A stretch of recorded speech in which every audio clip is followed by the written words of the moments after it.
What's going on, guys? Phil Birch here from Unfun Stuff. Going to be starting a new YouTube series called Getting Away with Meta, where we will be talking about some of the meta decks, their places within the meta, and a little bit about what they struggle with and what they're strong against. The first episode, I'm going to definitely go over the big queen of the meta right now. We're going to talk about a lot about Froppy. You guessed it, absolutely love this character, and by love this character, I mean hate it with all of my heart and passion. But she is a strong one for sure, and you're definitely guaranteed to see her in most of the upcoming top cuts until something dramatically changes with the meta itself, particularly with her gaining access to Sports Festival Stadium. Now, Froppy has had a lot of success in the last two events, the provisional that was over the last weekend, and also the Columbus regional, where we saw 25% of both of those events being Frappies. Columbus regional was the top eight, so it was a little bit less apparent because there were just two. Two out of eight is still 25%, and then we had four in the provisional, two being life and two being water, and of course, water Froppy getting second place for all. Now, I'd say that the big difference between these two is in my opinion a little bit. It's mostly how they play defense. The water defensive cards are a lot of like speed reduction cards that stay on board. You get to amass a lot of a board state just through cards like Rescue Complete is going to give you minus speed. Ice Gliding gives you minus speed. You can use Sticky Balls for minus speed. You get Surviving the Final, stuff like that, right? Where you're just you keep all your pieces on board to reduce speed, to do stuff like that over and over again, as well as gaining benefits through cards like Amphibious and Self Assured for maybe a zone, Self Assured and Tape for zone changing, right? The benefit to playing the life build is much easier ways to stay out of deadlock, so you don't have to really combat your opponents in such a tactical manner of sorts, right? You don't have to worry about their deadlock threats as much because you have cards like Release for your defense. Someone was styled already itself alongside Amphibious, so you get a little bit more of that card pool readying, or a little bit more of the readying from cards. You still get Rescue completed, obviously. But yeah, you get high value targets, stuff like that. And in addition to that, you get much better block modifiers through the life symbol if you are looking to do so. Both decks are going to draw a million billion cards, which is something very very cool to see as well. I mean, we all love drawing cards, right? Like that's one of our things. Life's going to draw a little bit more because of cards like Passing the Torch and Excited for Bloods. You got uh, still Tongue Smack. Obviously, people love that card, but your draw is mostly on your foundations as opposed to on water, where your draw is primarily through Frigid Heat Wave and then sculpting. Another pretty cool benefit of playing the life version is you get to actually dive into the tech attacks that May has. Net Gun Surprise and Wire Arrow are both ranged, and Electromagnetic Stomp is a kick. So you do get a little bit extra sauce when if you compare those attacks to a typical like normal basic attack. You can play a little bit deeper because you do have a little bit more access to uh, I guess less conventional attacks, but still great attacks nonetheless. All right, so before we really dive into what I think the matchups look like for both decks, I want to give you a little bit of the examples of a couple of the decks I saw from the previous provisional. So this is the second place Water Asui deck, piloted by what was his name? Daryl Menego. Sorry if I butchered your last name, friend. And as you can see, it is a pretty stock standard Asui list. It's playing a ton of attacks. Like this one has 26 attacks. It's balancing it out by playing 42 foundations. So this is a big deck. This is almost a 70 card deck in itself, right? So you got a huge deck. You're really relying on your strong defensive options. And as you can see, it's a lot of two ofs on the foundations. It's got all of the cards we talked about with all the speed reduction. We're playing plus ultras. We hate to see Tongue Smack in a deck, but it's there. And its offense is primarily run on the premise that if we put enough cards into our opponent's card pool with cards like Tape Stream Jab, Tongue Whip, that we can eventually get through the damage we need with everything we have, right? Even Ice Storm is a big threat in this deck because it can't be blocked by attacks, right? It's a great low that can follow up tongue whips, and really like if you are able to amass some momentum through your opponent not blocking, you get that powerful ability that can really change the game on its head.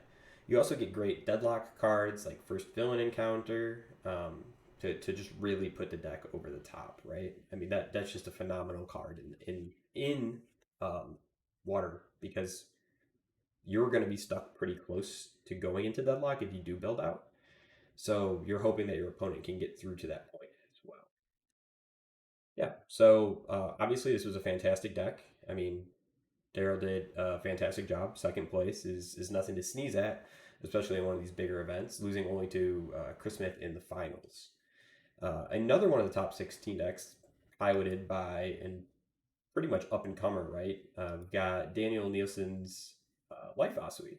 And I thought this one was particularly interesting because if you look at it, it does, like I said, focus more into those tech cards and like just focusing on like a much longer string if you really like get down to look at it. Life decks are notorious for having to throw big strings at people to get the kill, and I think this deck does a little bit better of a job than most probably do doing so. We've got Tracy Cape to like reflip over our someone with styles. We've got uh, Electromagnetic Stomp to ready to Tracy Cape. It's got a lot of the cool tricks, as well having a ton of card draw and cards like Excited for Blood. So if we hit them with Wire Arrow, we can put another Wire Arrow on top, draw it, and get like a nice loop going because we get to kick out the previous Wire Arrow with Asui.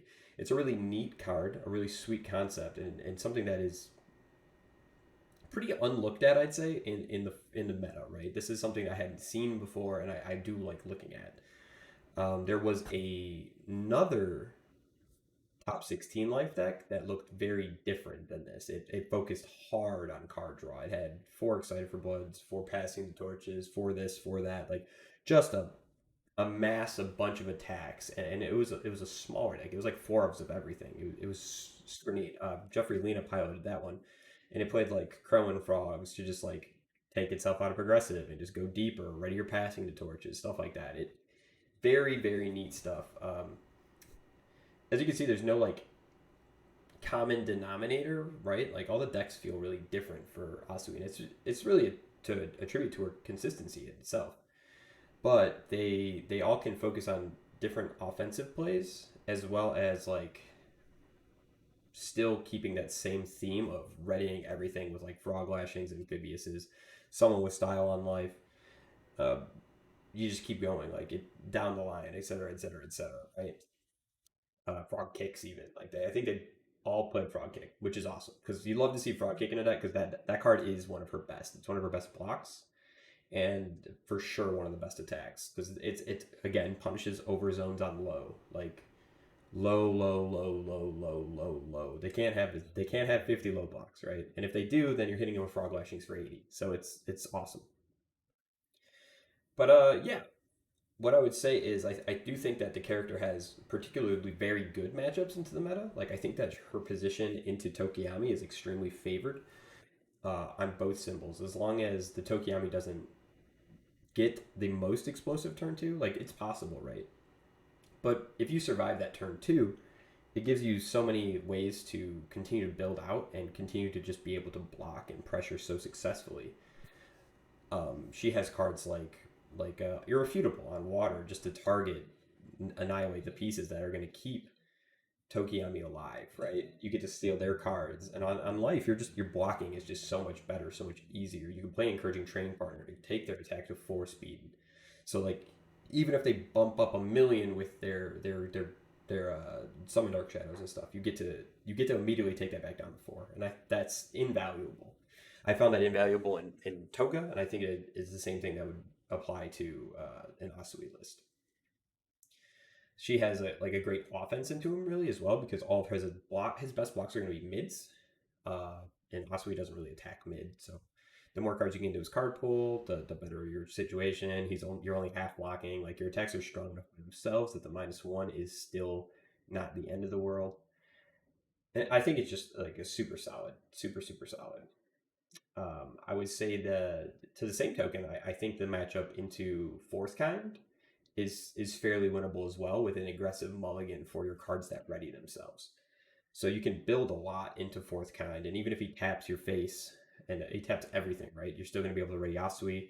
You're still going to be able to ready your amphibiouses if you can, or if you've kicked something. You've got someone with styles to ready on one symbol, and like I think the water deck might struggle a little bit more than life into fourth kind. But if you can survive, like we're always talking about these crucial early turns.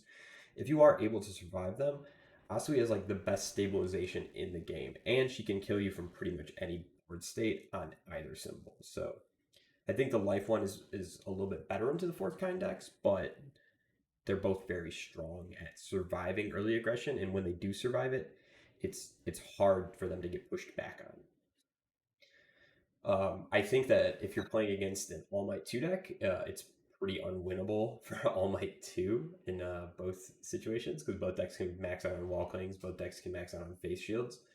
And I mean, that's the game right there pretty much, right? Your blocking is too good, and All Might 2's deck is too slow to really punish anything besides just throwing throws and throws and throws.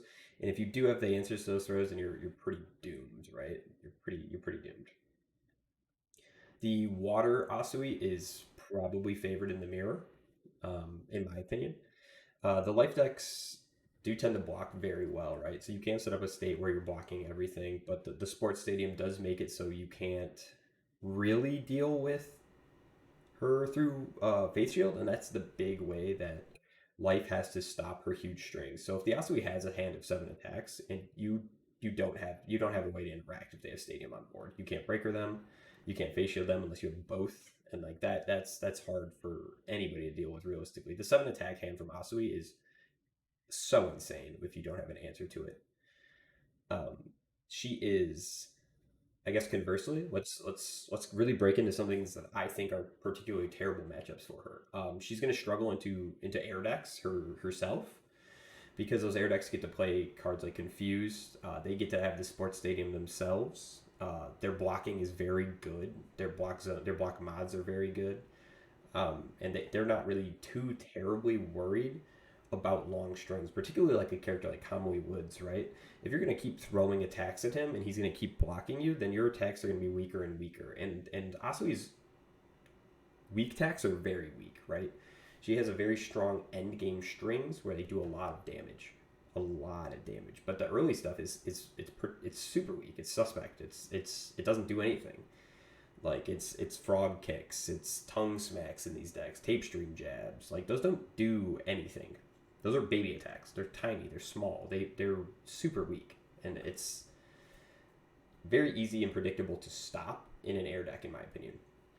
Particularly if you build one with like a ton of copies of Confused out, and then they're really in trouble.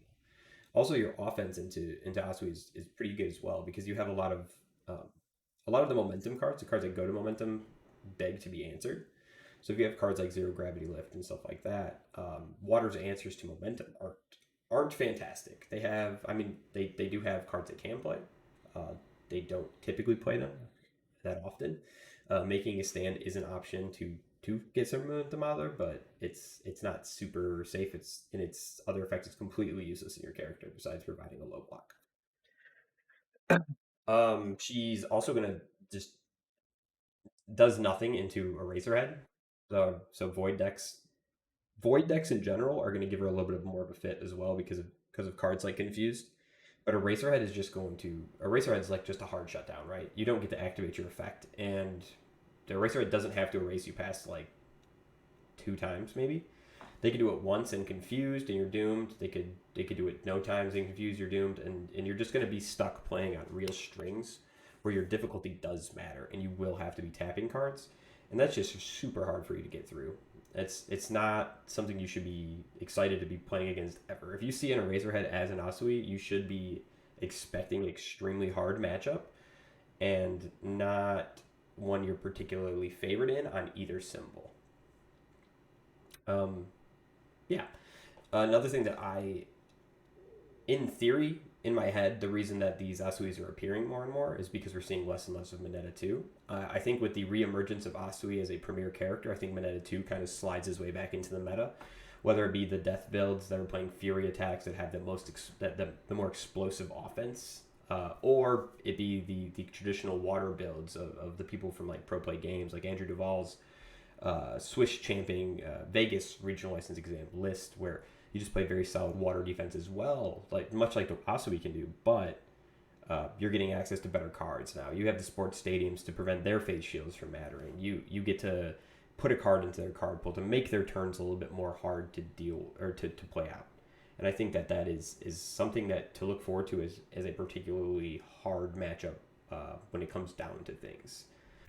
Um, but yeah, I think that if you are looking to play a deck that is favored in most positions in the meta, like I don't think that the Monetas are going to come back in 30 people are going to play it, right? I don't think it's going to come back in such a force that you would be seeing it every round. And I don't think you have to really worry about seeing a air deck or a void deck every round either. I think Froppy is a solid Swiss character for these reasons. And then in top cuts, you might have to make adjustments within your own game to deal with the particularly tough matchups and maybe tailor a side deck that really, really can help you out in an Eraserhead matchup or something like that. Maybe switching over to, in the life version, maybe switching over to Ochako. In the water version, switching maybe over to like a Toru to flash their attack, or at least just to have an effect, or switching to something that maybe is a little less reliant but can still play the package really well. Like, I don't know. I want to say Todoroki won, but I don't think his matchup into Eraserhead's very good either. So, but yeah, those are my personal thoughts right now on how Asui stands in the meta. And I think that in the Orlando regional, we should be seeing a very large percentage of Asui's because I think that she is showing once again why she is like the queen of set one and why she is the queen of like set two, in my opinion, still. But yeah, that's gonna be it for me, guys. I hope you found this video a little bit more insightful onto why the Asuis are doing well and what the Asuis are doing well into. Um, yeah, be sure to like, be sure to follow, subscribe to me, and check out my Twitch, twitch.tv/chaos_natchery. Check out Unfun Stuff's store, unfunstuff.com. Promo code DKSlicer gets you 5% off your purchase. But other than that, man, look forward to next week when we'll come back to you with another meta review. Thanks again for tuning in, guys.